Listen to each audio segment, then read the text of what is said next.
கொளத்தூரிலேயே திமுக தலைவர் திரு ஸ்டாலின் அவர்களை மண்ணை கவ வைத்ததன் மூலம் இப்போ டூவோபோல் இருந்துச்சு. ஏடிஎம்கே டிஎம்கே இருந்த வரைக்கும் பல்வேறு குறைகள் அதில் இருந்தன. இந்த சாதிக்கு பிரதிநிதித்துவம் கொடுக்க வேண்டும், இந்த சாதிக்கு அமைச்சர் பதவி கொடுக்கலன்னா இந்த சாதி ஜனங்க கோச்சுப்பாங்கன்ற அச்சம் திரு விஜய் அவர்களுக்கு துளியும் இல்லை என்று நான் கருதுகிறேன். இந்த நியமனங்களே நாட்டில் நடக்கும் அத்தனையையும் திரு விஜய் அவர்கள் கவனித்துக் கொண்டிருக்கிறார். தமிழக முதல்வர் திரு விஜய் அவர்களுக்கும் நீதிமன்றங்களுக்கும் எனது நெஞ்சார்ந்த நன்றியை தெரிவித்துக் கொள்கிறேன். நான் 3 ஆண்டு காலம் மீண்டும் மீண்டும் சிறைக்கு வந்த பிறகு கூட இந்த உழைப்பு வீணாகி விடுமோ என்ற அச்சமும் பயமும் எனக்கு இருந்தது. ஆனால் திராவிட முன்னேற்ற கழகத்தை தூக்கி எறிந்ததன் மூலம் கொளத்தூரிலேயே திமுக தலைவர் திரு ஸ்டாலின் அவர்களை மண்ணை கவ வைத்ததன் மூலம் தமிழக மக்கள் ஒரு அற்புதமான தீர்ப்பை வழங்கி இருக்கிறார்கள். அந்த தீர்ப்பை சரியான முறையில் புரிந்து கொண்டு முதல்வர் திரு விஜய் அவர்கள் இதுவரை ஆட்சி நடத்தி கொண்டிருக்கிறார் என்று நான் செய்தித்தாள்களில் பார்த்த வரையில் நான் புரிந்து கொள்கிறேன். தமிழக வெற்றி கழகம் அமைத்துள்ள இந்த கூட்டணி ஆட்சி 5 ஆண்டுகள் முழுமையாக தனது ஆட்சி காலத்தை நிறைவு செய்து தமிழக மக்களுக்கு பல்வேறு நலத்திட்டங்களை செய்ய வேண்டும் என்பதே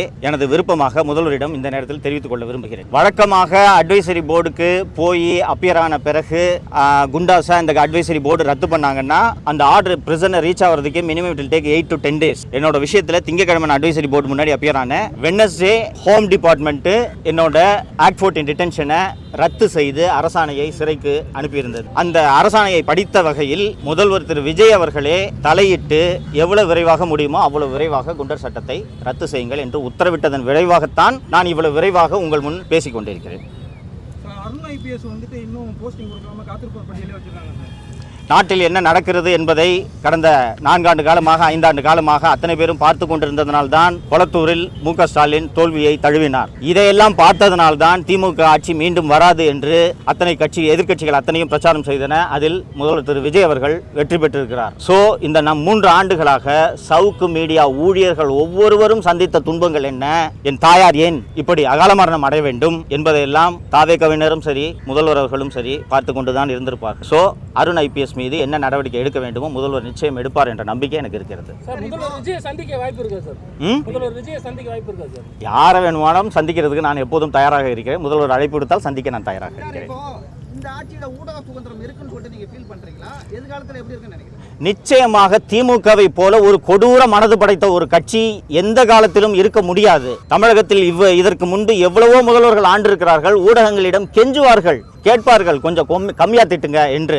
ஆனால் எதிர்த்து பேசும் ஊடகங்களையும் அந்த ஊடகத்தில் பணியாற்றுபவர்களையும் சிறையில் எடுத்த கொடுங்கோல் அரசாங்கம் திமுகவை தவிர வேறு எந்த அரசும் கிடையாது. முதல்வர் திரு விஜய் அவர்கள் ஊடகங்களில் வரக்கூடிய ஒவ்வொரு சின்ன சின்ன விமர்சனங்களையும் கவனத்தில் கொண்டு பல்வேறு திருத்தங்களை செய்திருக்கிறார் என்பதை அவரது செயல்பாடுகளில் இருந்து நான் பார்க்க முடிகிறது. ஊடகங்களாக இருக்கட்டும், இன்னொன்று தற்போது தமிழகத்தில் அமைந்துள்ளது ஒரு கூட்டணி ஆட்சி என்பதால் மேலும் கூடுதலாக ஜனநாயகம் இருக்கும். விஜய்க்கு தெரியாமல் விஜயின் காவல்துறையினர் ஏதாவது ஒரு நெருக்கடிகள் ஈடுபட்டால் கூட கூட்டணி கட்சிகள் இப்போது அமைச்சரவையில் பங்கேற்றிருக்கக்கூடிய கட்சிகளே திரு விஜய் அவர்களிடம் இதை சுட்டிக்காட்டும் என்பதால் தமிழகத்தில் ஊடக சுதந்திரம் வலுவாக இருக்கும். திரு விஜய் அவர்கள் ஆட்சியில் சிறப்பாக ஊடகங்கள் செயல்பட வேண்டும் என்று நான் விரும்புகிறேன். தமிழக வரலாற்றில் இந்த மாதிரி கூட்டணி ஆட்சி அமைஞ்சதில்லை. இந்த கூட்டணி ஆட்சி நீங்க எப்படி பாக்குறீங்க? 2004 மற்றும் 2009 ஆகிய ஆண்டு காலங்களில் மத்தியிலே மன்மோகன் சிங் தலைமையிலான ஐக்கிய முற்போக்கு கூட்டணி ஆண்ட அந்த 10 ஆண்டு காலத்தில் தான் இந்தியா மிகச்சிறப்பான பொருளாதார வளர்ச்சி அடைந்தது. இந்தியா உலகமே மிகப்பெரிய பொருளாதார நெருக்கடியை சந்தித்த போது இந்தியாவின் ரூபாய் வளர்ச்சி அடைந்தது. வறுமை கோட்டுக்கு கீழே உள்ள மக்களின் எண்ணிக்கை குறைக்கப்பட்டது. உணவு பாதுகாப்பு சட்டம் கொண்டு வரப்பட்டது. தகவல் அறியும் உரிமை சட்டம் கொண்டு வரப்பட்டது. இது எல்லாமே கூட்டணி ஆட்சி என்ற ஒரே காரணத்தால் பல்வேறு கட்சிகள் சேர்ந்து இத்தகைய நலத்திட்டங்களை மக்களுக்கு 100 நாள் வேலை திட்டம் மிக முக்கியமாக இன்று வரை செயல்படுத்தப்பட்டுக் கொண்டிருக்கக்கூடிய திட்டம் இது எல்லாமே அந்த கூட்டணி ஆட்சியில் அமைந்தது. அதனால் இந்த கூட்டணி ஆட்சியும் சிறப்பாக செயல்படும். இப்போ டூவோபோல் இருந்துச்சு. ஏடிஎம்கே டிஎம்கே இருந்த வரைக்கும் பல்வேறு குறைகள் அதில் இருந்தன. அந்த குறைகள் இந்த கூட்டணி ஆட்சியில் நிவர்த்தி செய்யப்பட்டு செம்மையாக செயல்படும் என்று எனக்கு நம்பிக்கை இருக்கிறது. 8 பேர் தலித் அமைச்சர்கள் அமைச்சரவையில் இருக்காங்க. வரலாறுலேயே அந்த மாதிரி இல்லை. இப்போ நாங்கள் சமூக நீதி ஆட்சி தரம் சொல்கிற திமுக ஆட்சியிலே அது இல்லை. தமிழக வெற்றி கழகத்தின் ஆட்சியில் அது இருக்கு.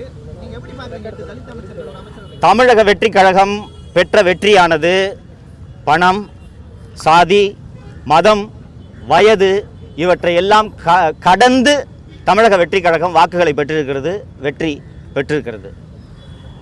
இந்த காரணத்தினால் என்ன கேட்டீங்க? இந்த காரணத்தினால் தமிழக முதல்வர் திரு விஜய் அவர்களுக்கு இந்த சாதிக்கு பிரதிநிதித்துவம் கொடுக்க வேண்டும், இந்த சாதிக்கு அமைச்சர் பதவி கொடுக்கலன்னா இந்த சாதி ஜனங்க கோச்சுப்பாங்கன்ற அச்சம் திரு விஜய் அவர்களுக்கு துளியும் இல்லை என்று நான் கருதுகிறேன். சமூக நீதி பேசக்கூடிய கட்சிகள் 70 ஆண்டுகளுக்கு மேல் தமிழகத்தை ஆண்டிருக்கின்றன. 8 தலித் அமைச்சர்களை நியமிக்க வேண்டும் என்று ஒரு கட்சிக்கு கூட தோன்றவில்லை என்பதை இந்த நேரத்தில் நம்ம ரொம்ப குறிப்பிட்டு பார்க்கணும்.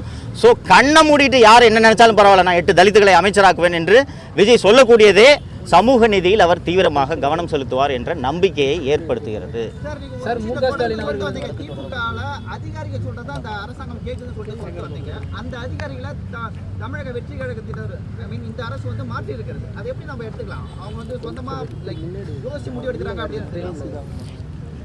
இந்த நடவடிக்கைகள் ஒன்றே, குறிப்பாக ஆவினுக்கு நியமிக்கப்பட்ட அந்த அதிகாரிய நியமனம் எல்லாம் நீங்கள் கணக்கில் கொண்டு பார்த்தீர்கள் என்றால், இந்த நியமனங்களே நாட்டில் நடக்கும் அத்தனையையும் திரு விஜய் அவர்கள் கவனித்துக் கொண்டிருக்கிறார், அல்லது திரு விஜய்க்கு ஆலோசகர்களாக இப்போது இருப்பவர்கள் கவனித்துக் கொண்டிருந்திருக்கின்றனர். ஒவ்வொரு விஷயமாக கையில் எடுத்த நடவடிக்கை எடுத்து கொண்டிருக்கின்றனர் என்று மகிழ்ச்சியோடு அந்த செய்தியை நான் பதிவு செய்ய விரும்புகிறேன். அதனால் இந்த ஆட்சியின் மீதான நம்பிக்கை அதிகரிக்கிறது. முன்னாள் அமைச்சர் சேகர் பாபு மீது வழக்கு செய்யப்பட்டாருங்க. இல்ல, அதெல்லாம் அரசோட ரகசியம், எனக்கு தெரியாது. வழக்கு பதிவு செய்யப்பட்டு நான் ஒரு ஊடகவியலாளனாக என்னுடைய பணியை நெறி தவறாமல் தொடர்ந்து செய்ய வேண்டும் என்பதுதான் என்னுடைய ஒரே விருப்பம். எந்த ஆட்சியாக இருந்தாலும் சரி. இவ்வளவு கொடூரத்தை எனக்கு செஞ்ச போது கூட நான் திமுக ஆட்சியை தொடர்ந்து விமர்சனம் பண்ணிட்டு தானே இருந்தேன்.